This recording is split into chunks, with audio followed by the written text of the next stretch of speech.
ईश्वर ने योग की अनादिता पर प्रकाश डालते हुए भविष्य में भी उसकी विद्यमानता पर बल दिया। मरने वालों के लिए शोक न करने के लिए कारण बताते हुए उन्होंने कहा, देहिनोऽस्मिन् यथा देहे कौमारं यौवनं जरा तथा देहांतर प्राप्तिः धीरस्तत्र न मुह्यति। जैसे जीवात्मा की इस देह में कुमार, युवा और वृद्ध अवस्था होती है, वैसे ही अन्य अन्य शरीर प्राप्ति। इसलिए धीर पुरुष मोहित नहीं होता है। कभी आप बालक थे, शनैः शनैः युवा हुए, तब आप मर तो नहीं गए, पुनः वृद्ध हुए। पुरुष एक ही है। उसी प्रकार लेश मात्र भी दरार नए देह की प्राप्ति पर नहीं पड़ती।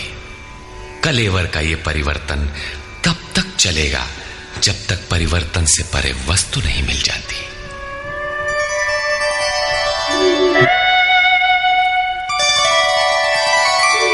अविनाशी तु तद्विद्धि येन सर्वमिदं ततं विनाशमव्ययस्यास्य न कश्चित् कर्तुमर्हति। नाश रहित तो वो है जिससे ये संपूर्ण जगत व्याप्त है। इस अव्ययस्य अविनाशी का विनाश करने में कोई समर्थ नहीं है। किंतु इस अविनाशी अमृत का नाम क्या है? वो है कौन?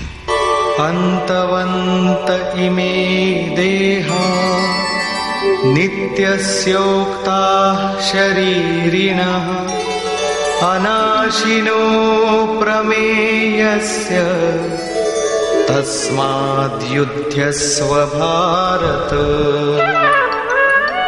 अविनाशी, अप्रमेय, नित्य स्वरूप आत्मा के ये सभी शरीर नाशवान कहे गए हैं। इसलिए भरतवंशी अर्जुन, तू युद्ध कर। आत्मा ही अमृत है, आत्मा ही अविनाशी है, जिसका तीनों कालों में नाश नहीं होता। आत्मा ही सत है, शरीर नाशवान है, यही असत है जिसका तीनों कालों में अस्तित्व नहीं है। शरीर नाशवान है, इसलिए तू युद्ध कर। इस आदेश से यह स्पष्ट नहीं होता कि अर्जुन केवल कौरवों को मारे। पांडव पक्ष में भी तो शरीर ही खड़े थे। क्या पांडव के शरीर अविनाशी थे? यदि शरीर नाशवान है तो श्री कृष्ण किसकी रक्षा में खड़े थे? क्या अर्जुन कोई शरीरधारी था? शरीर जो असत है, जिसका अस्तित्व नहीं है, जिसे रोका नहीं जा सकता, क्या श्री कृष्ण उस शरीर की रक्षा में खड़े हैं? यदि ऐसा है तो वे भी अविवेकी और मूढ़ हैं, क्योंकि आगे श्री कृष्ण स्वयं कहते हैं कि जो केवल शरीर के लिए ही पचता है, श्रम करता है, वो अविवेकी और मूढ़ बुद्धि है। वो पापायु पुरुष व्यर्थ ही जीता है।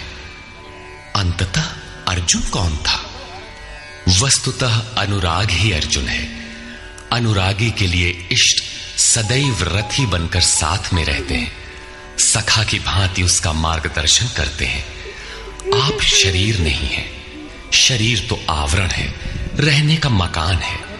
उसमें रहने वाला अनुराग पूरित आत्मा है। भौतिक युद्ध, मारने काटने से शरीरों का अंत नहीं होता। ये शरीर छूटेगा तो आत्मा दूसरा शरीर धारण कर लेगा। इसी संदर्भ में श्री कृष्ण कह चुके हैं कि जिस प्रकार बाल्यकाल से युवा या वृद्धावस्था आती है, उसी प्रकार देहांतर की प्राप्ति होती है। शरीर काटेंगे तो जीवात्मा नया वस्त्र बदल लेगा। शरीर संस्कारों के आश्रित है और संस्कार मन पर आधारित है। मन एव मनुष्याणाम कारणम बंध मोक्षयोः। मन का सर्वथा निरोध होना, अचल स्थिर ठहरना और अंतिम संस्कार का विलय एक ही क्रिया है। संस्कारों की सतह का टूट जाना ही शरीरों का अंत है। इसे तोड़ने के लिए आपको आराधना करनी होगी, जिसे श्री कृष्ण ने कर्म या निष्काम कर्मयोग की संज्ञा दी है। कृष्ण ने स्थान स्थान पर अर्जुन को युद्ध की प्रेरणा दी, किंतु एक भी श्लोक ऐसा नहीं है जो भौतिक युद्ध या मार काट का समर्थन करता हो। ये युद्ध सजातीय विजातीय प्रवृत्तियों का है, अंतर्देश में है।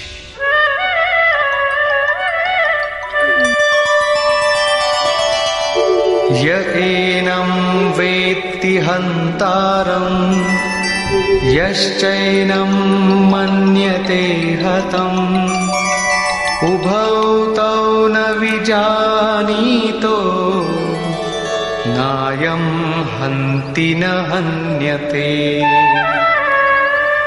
जो इस आत्मा को मारने वाला मानता है तथा जो इस आत्मा को मरा हुआ समझता है, वे दोनों ही आत्मा को नहीं जानते, क्योंकि ये आत्मा न तो मारता है और न मारा ही जाता है। पुनः इसी पर बल देते हैं। न जायते म्रियते वा कदाचित् नायं भूत्वा भविता वा न भूयः अजो नित्यः शाश्वतोऽयं पुराणो न हन्यते हन्यमाने शरीरे। ये आत्मा किसी काल में न तो जन्मता है और न मरता है, क्योंकि ये वस्त्र ही तो बदलता है। न ये आत्मा होकर अन्य कुछ होने वाला है, क्योंकि ये अजन्मा है, नित्य है, शाश्वत और पुरातन है। शरीर के नाश होने पर भी उसका नाश नहीं होता। आत्मा ही सत्य है, आत्मा ही पुरातन है, आत्मा ही शाश्वत और सनातन है। आप कौन है? सनातन धर्म के अनुयायी। सनातन कौन है? आत्मा। आप आत्मा के अनुयायी हैं। आत्मा, परमात्मा और ब्रह्म एक दूसरे के पर्याय हैं। आप कौन है? शाश्वत धर्म के उपासक। शाश्वत कौन है? आत्मा। अर्थात हम आप आत्मा के उपासक हैं। यदि आप आत्मिक पथ को नहीं जानते तो आपके पास शाश्वत सनातन नाम की कोई वस्तु नहीं है। उसके लिए आप आहें भरते हैं तो प्रत्याशी अवश्य है, किंतु सनातन धर्मी नहीं है।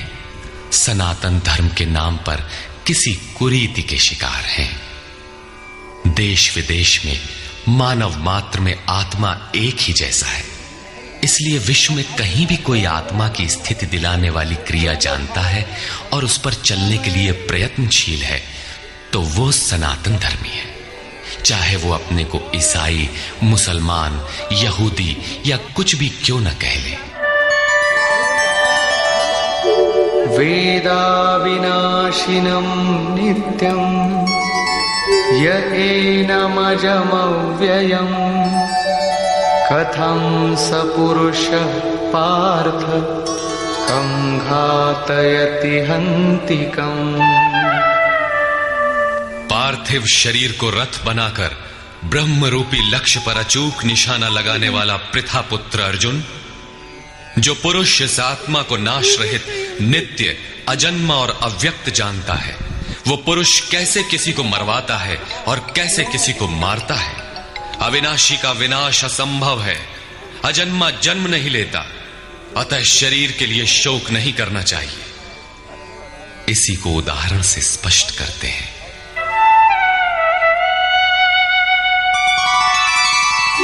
वासांसि जीर्णानि यथा विहाय नवानि गृह्णाति नरोपराणि तथा शरीराणि विहाय जीर्णान्यन्यानि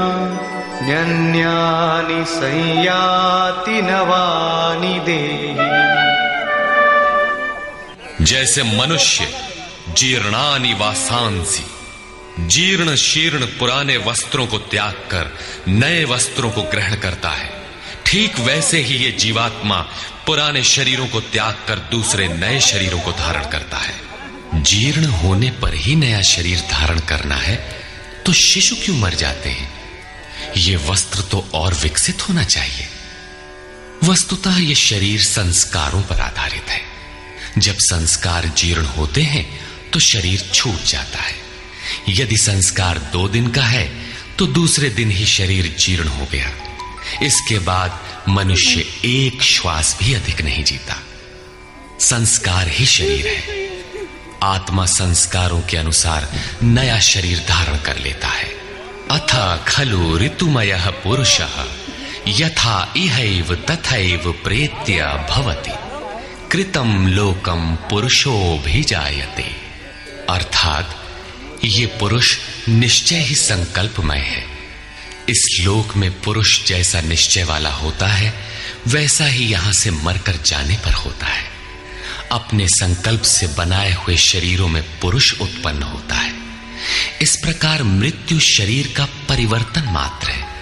आत्मा नहीं मरता, पुनः इसकी अजरता अमरता पर बल देते हैं। नैनं छिन्दन्ति शस्त्राणि नैनं दहति पावकः न चैनं क्लेदयन्त्यापो न शोषयति मारुतः। अर्जुन, इस आत्मा को शस्त्रादि नहीं काटते, अग्नि इसे जला नहीं सकता, जल इसे गीला नहीं कर सकता और न वायु इसे सुखा ही सकता है। जातस्य हि ध्रुवो मृत्युः ध्रुवं जन्म मृतस्य च तस्मादपरिहार्येऽर्थे न त्वं शोचितुमर्हसि। ऐसा मान लेने पर भी जन्मने वाले की निश्चित मृत्यु और मरने वाले का निश्चित जन्म सिद्ध होता है। इसलिए भी तू बिना उपाय वाले इस विषय में शोक करने लायक नहीं है। जिसका कोई इलाज नहीं, उसके लिए शोक करना एक अन्य दुख को आमंत्रित करना है। अव्यक्तादीनि भूतानि व्यक्तमध्यानि भारत अव्यक्तनिधनान्येव तत्र का परिदेवना। अर्जुन, संपूर्ण प्राणी जन्म से पहले बिना शरीर वाले और मरने के बाद भी बिना शरीर वाले हैं। जन्म के पूर्व और पश्चात भी दिखाई नहीं पड़ते, केवल जन्म मृत्यु के बीच में ही शरीर धारण किए हुए दिखाई देते हैं। अतः इस परिवर्तन के लिए व्यर्थ की चिंता क्यों करते हो? इस आत्मा को देखता कौन है?